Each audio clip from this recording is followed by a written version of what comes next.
जय गुरु जी। गुरु जी को प्रणाम और सभी संगत को प्रणाम मेरा। और शुक्राना है गुरु जी का कि आज गुरु जी की ब्लेसिंग से मुझे ये मौका मिला कि मैं अपना सत्संग शेयर कर सकूं। तो मैं शुरू से शुरू करना चाहूंगी। जब हम गुरु जी से मिले, वैसे तो कहते हैं कि जब भी आप एक बार गुरु जी से मिल गए या भगवान से मिले तो कोई, हमने तो जिंदगी में अपने भगवान को देखा नहीं है एक फिजिकल फॉर्म में, बट हमने गुरुजी को देखा। तो जो मिले हैं उनके लिए भी ये है, और जो नहीं मिले पर वो जो मंदिर जाते हैं, विश्वास रखते हैं, तो गुरुजी सबका भला करते हैं। तो ये नहीं बोल सकती कि मैं इस टाइम मिली और ये कुछ है, ऐसा कुछ भी नहीं है। इसका मतलब है कि हम एक बार मंदिर चले गए तो इसका मतलब है हम जन्मों से उनसे मिले हुए हैं, उनसे हमारा जन्मों से नाता है। तो पहली बार जब मैं मिली, मेरे हस्बैंड को स्किन की प्रॉब्लम है क्या, अब मैं थी बोल सकती हूँ, वो भी गुरुजी की मेहर से।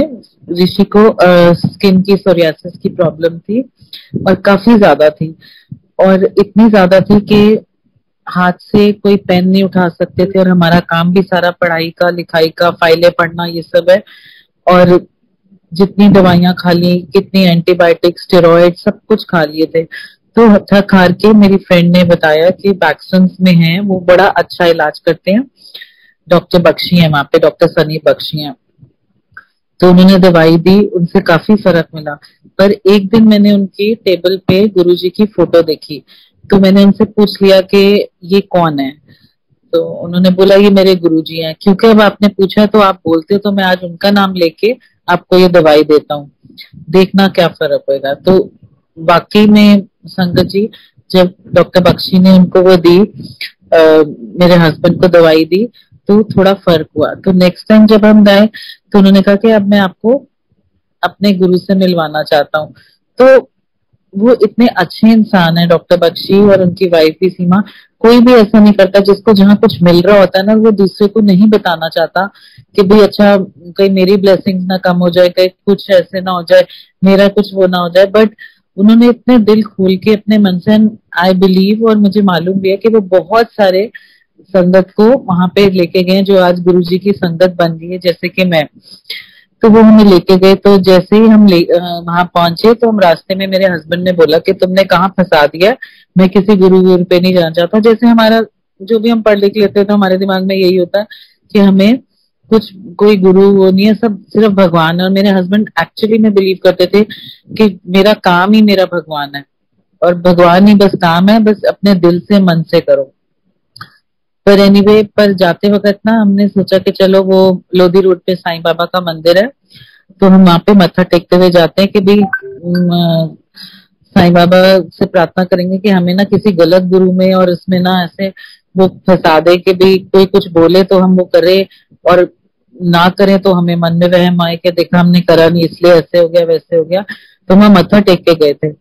तो हम लोग डॉक्टर बख्शी की गाड़ी को फॉलो कर रहे थे, और वहां पहुंच के अंदर एम्पायर स्टेट गए, जहां हमने गुरुजी के पहली बार दर्शन करे। तो जैसे ही उनके पांव छुए डॉक्टर बख्शी ने, तो हम भी ऐसे आगे झुके। तो गुरुजी ने अपने आप बोल दिया कि यहाँ कोई बाबा बाबा नहीं है जो तू ढूंढ रहा है, ऐसे आ गया है। तो हम ना देख, मतलब मुझे तो बात ही नहीं समझ आई, पर ऋषि को, मेरे हस्बैंड को, उन्होंने अपने अंदर ही साईं बाबा के दर्शन कराए। और वो एकदम, उनका ऐसा एक्सप्रेशन था कि मुझे समझ नहीं आई, क्योंकि सिर्फ मेरे हस्बैंड देख पा रहे थे कि भाई ये क्या उनका चमत्कार है, ये क्या हो रहा है, कुछ है। तो फिर उन्होंने बोला, वकील वैसे तो आता नहीं था, अब आ गया तो अब जाने का नाम नहीं लेगा, ऐसे करके। फिर हम लोगों को उन्होंने बोला, बैठने के लिए बोला, चाय प्रसाद लिया, वो कुछ है। पर वहां का माहौल, और आज भी चाहे हम बोले कि गुरुजी फिजिकल फॉर्म में नहीं है, बट वो अब सब जगह है। आप बड़े मंदिर जाइए, छोटे मंदिर जाइए, सब जगह आप जाएंगे तो आपको इतनी ज्यादा ब्लेसिंग्स और इतनी पॉजिटिविटी, और इतना ऐसे लगेगा कि हर इंसान एक दूसरे से प्यार करता है। और वो हमेशा बोलते थे कि कभी किसी का गलत माड़ा नहीं सोचो, क्योंकि जो गलत सोचता है ना, वो अपने ही कर्म कराते हैं। अगर हमने कुछ अच्छा करा तो वो कर्म हमारे अपने खराब हो जाएंगे, क्योंकि हम किसी का बुरा सोच रहे हैं। तो वो हमेशा अच्छी राह पे डालते थे, और कहते थे कि एक भी अगर मेंबर आपकी फैमिली से आ गया तो सबके आने की भी जरूरत नहीं है। अगर एक भी आ गया तो आपको ब्लेसिंग्स पूरे परिवार को मिलेगी, आपके फ्रेंड्स को मिलेगी कुछ है। तो जिस वजह से हम वहां पहुंचे थे मेरे हस्बैंड की स्किन की प्रॉब्लम से, तो धीरे धीरे, और ये भी उन्होंने बोला हुआ संगत से ये सुनती हूँ मैं कि जिस टाइम, क्योंकि भगवान को ही पता कि आपके लिए क्या ठीक है और कब ठीक है और कब होना है। तो फर्क पड़ता रहा, मेरे हस्बैंड की स्किन की प्रॉब्लम बेटर होती रही। जबकि मैंने ये भी, मुझे मालूम था, मैंने डॉक्टर्स ने बोला था कि इतने टाइम से जो 6-7 साल से स्टेरॉइड्स खाता रहे तो उसको हॉस्पिटलाइज होना पड़ता है, क्योंकि ऐसा होता है कि अगर नहीं हुए तो फिर मुश्किल हो जाती है और आप घर में मैनेज नहीं कर सकते हो।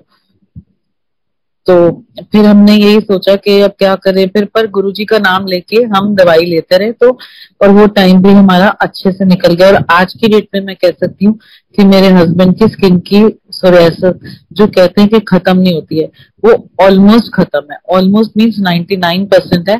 थोड़ा बहुत है, वो थोड़ा बहुत जो क्रीम है ऐसे कुछ हो जाता है, पर स्टेरॉइड्स बिल्कुल बंद है गुरुजी की मेहर से। तो एक भी जना जाए आपकी फैमिली से तो आपको गुरुजी ब्लेस करते ही करते हैं। चाहे हमारे कितने भी माड़े, कितने भी गंदे कर्म क्यों ना, गुरुजी हमें माफी देते ही हैं। पर वो किस टाइम हमारे लिए अच्छा जो वो करेंगे वो उन्हीं को पता है। हम कुछ मांगते रहते हैं तो जरूरी नहीं है कि वो हमारे लिए अच्छा हो, पर ये गुरुजी को ही पता है कि हमारे लिए क्या अच्छा है और क्या नहीं अच्छा। इससे मुझे एक और याद आता है कि काफी साल पहले मेरे मामा जी की डेथ हुई थी 15 अगस्त को। तो मेरे मामा जी पंचकुला रहते हैं, तो मेरी मम्मी बहुत रो रही थी कि मुझे आज ही जाना है, और उस वक्त मौसम बहुत ही खराब था। तो पर फिर क्योंकि उन्होंने फिर मुझे डांट लगा दी कि किसी को नहीं जाना, मेरे साथ तो रहने दो, मैं चली जाती हूँ। तो मुझे लगा कि नहीं, मुझे तो जाना चाहिए अपनी मदर के साथ, तो मैं उनके साथ चलेगी। तो लास्ट में पंचकुला पहुंचने में जब उनका ब्लॉक आना था, वहां उनके ना कोई खुदाई और कुछ कुछ हो रहा था।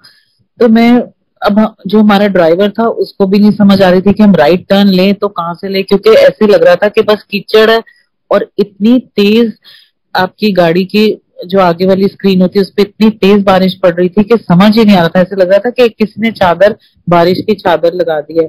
तो जरा सा फिर मैंने ड्राइवर को बोला कि भैया आप थोड़ा सा आगे चल के देखो, अगर कुछ समझ आता है तो ठीक है, नहीं तो हम यहीं खड़े हैं।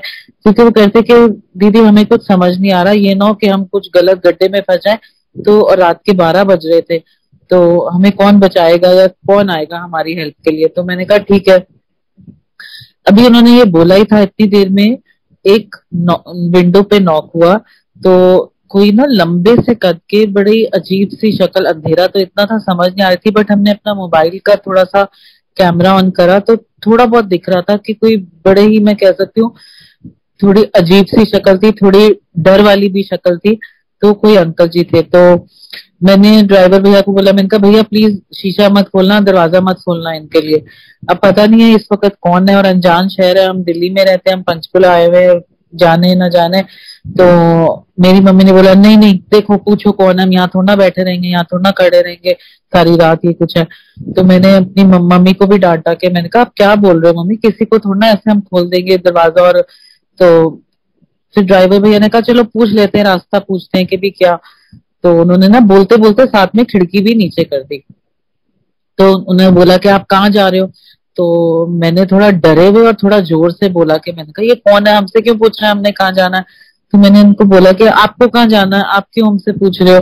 तो कह रहे नहीं मैं तो रात को यहाँ पे ना मूवी देखने, पिक्चर देखने आया था, यहाँ सिनेमा हॉल है तो देखने आया था, तो बाहर निकला हूँ तो इतनी बारिश और इतनी अंधेरा, इतनी रात हो गई है, तो आप मुझे छोड़ दें।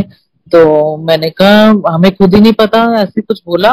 और इतने में देखा कि वो ड्राइवर ने दरवाजा भी खोल दिया, और मैं हमको डांटू कि भैया आपको मना करा, आपने दरवाजा भी खोल दिया।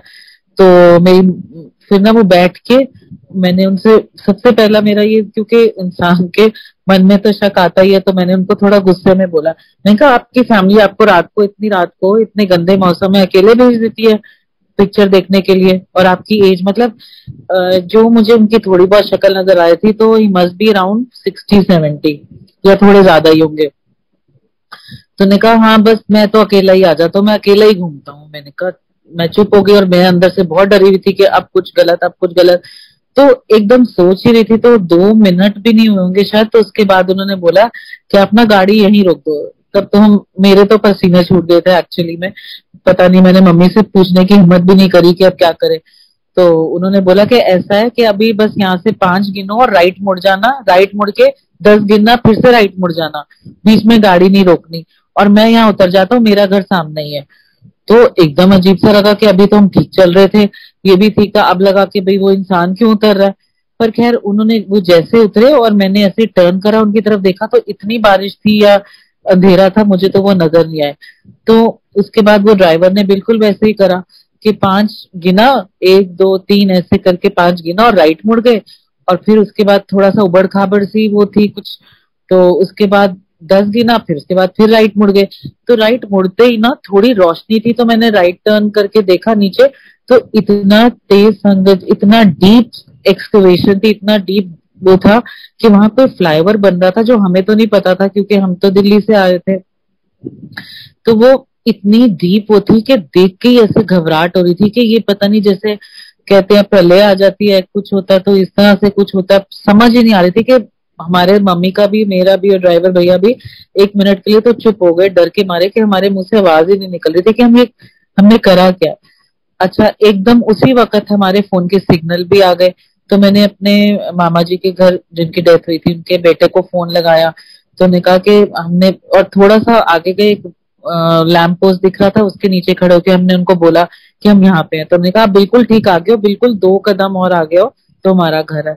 हम जब वहां पहुंचे तो मैंने उनको ऐसे ऐसे बताया कि ऐसे कोई अंकल आए थे, उन्होंने कहा हम सिनेमा हॉल से आए हैं। तो वो जो मेरा कजन था वो सुन के हैरान हो गया कि यहाँ तो दूर दूर तक कोई सिनेमा हॉल ही नहीं है, और यहाँ पे तो इतना डीप वो है, आपको पता कैसे चला कि आपने कैसे मुड़ना है। तो उसी वक्त जैसे ना मुझे एकदम दिमाग में फ्लैश करा कि ये गुरुजी ने भेजा या गुरुजी खुद आए थे, नहीं तो आज मैं ये सत्संग नहीं कर रही होती, तो हमने बचना नहीं था। ये देखो गुरुजी, हर हाल में आप कहीं पे भी जाओ, कुछ भी है, भगवान को आपकी हमेशा चिंता होती है। हम चाहे 2 मिनट के लिए उनका साथ छोड़ दें या उनको याद ना करें, बट वो कभी भी अपने जो भी उनकी प्यारी संगत है उनको बिल्कुल नहीं छोड़ते। तो इस तरह से एक तो ये हुआ, और जो मेन जो आज मैं सत्संग करना चाहती हूँ, अपनी बेटी का करना चाहती हूँ, जिस जो गुरुजी की मेहर से डॉक्टर बन गई है, उसने देहरादून से अपनी एमबीबीएस करी है। तो एमबीबीएस जैसे ही खत्म हुई है, गुरुजी ने उसका ऐसे टाइम करा था कि कोविड से पहले, हफ्ता पहले ही उसकी इंटर्नशिप खत्म हुई, और फिर 2 साल तो यूं ही वेस्ट हो गए। और 2 साल के बाद जब उसका एग्जाम हुआ तो हमें सबको चिंता थी कि भाई एमबीबीएस में ही बच्चा इतना बड़ा हो जाता है, बेटी है उसकी शादी भी करनी है, तो अब एमडी करे नहीं करे, बट वो बहुत एडमेंट थी कि नहीं मुझे तो सर्जरी में करनी है एमडी। तो पर हमने कहा चलो ठीक है। फिर इसने एग्जाम दिया, तो एग्जाम भी दिया तो पीजी लिस्ट आ गई ऑल इंडिया में इसकी, 1 2 जगह जैसे आई, पर वो इतनी दूर थी कि जहां पे भी साउथ इंडिया में भेजना नहीं चाहते थे हम, कि फूड प्रॉब्लम, लैंग्वेज प्रॉब्लम, और इतनी दूर आने जाने का भी नहीं पता, और टेंशन में ही थे।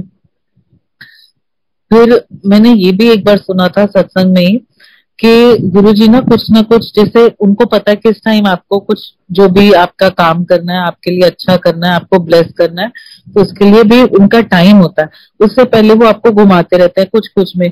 तो बस फिर ऐसे था कि फिर हमें ना यूपी के पीजी के लिए वो ना ऑनलाइन नहीं था, हमें वहां पे फिजिकली प्रेजेंट होके पता करना था कि हमारे बच्चे के लिए सीट है कि नहीं है। तो हम लोग लखनऊ चले गए, वहां पे सब सारे स्टूडेंट्स ने, जितने भी ऑल लखनऊ के यूपी के लिए थे, उनको वहीं पर मिलना था।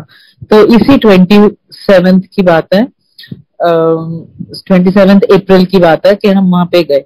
तो मैं गाड़ी में बैठ भी रही थी ना, तो मेरे दिमाग में बस यही आ रहा था, मैंने कहा गुरुजी देखना, ये घुमा फिरा के ना ये आप कुछ ना कुछ चक्कर चला रहे हो, मुझे पता है। और जब मैं फेसबुक खोलती थी, जब मैं व्हाट्सएप खोलती थी, तो कोई ना कोई इन्हीं का गुरुजी का ही कोई ग्रुप वाला कोई मैसेज होता था कि चिंता तेरी अब खत्म होने वाली है, कोई फेसबुक पे खोलो तो काम होने वाला है, इतना अच्छा काम हो जाएगा तेरा कि तूने सोचा भी नहीं होगा। पर संगत जी, मैं बस गुरुजी को ये बोलती थी कि मुझे नहीं पता मेरी बेटी सर्जरी चाह रही है, दूसरी बात ये नहीं पता कि क्या उसके लिए अच्छा है, ये तो आपको ही पता है, पर आप ये मैसेज तो रोज मुझे पढ़ा देते हो। पर मैं तो माँ हूं ना, मेरा तो मन तड़प रहा है कि 2 साल वैसे वेस्ट हो गए, और अब कब उसकी एडमिशन होगी और कहाँ होगी, हम इतनी दूर भी नहीं भेज सकते, एक एक बच्चा हमारा, हम क्या करेंगे, कैसे करेंगे। तो बस यही सोच सोच के मैंने कहा ये गुरुजी मुझे लग रहा है आप लखनऊ भी ना ऐसे चक्कर कटवा रहे हो हमारे, ऐसे कुछ नहीं है, पर ठीक है आपकी मर्जी है।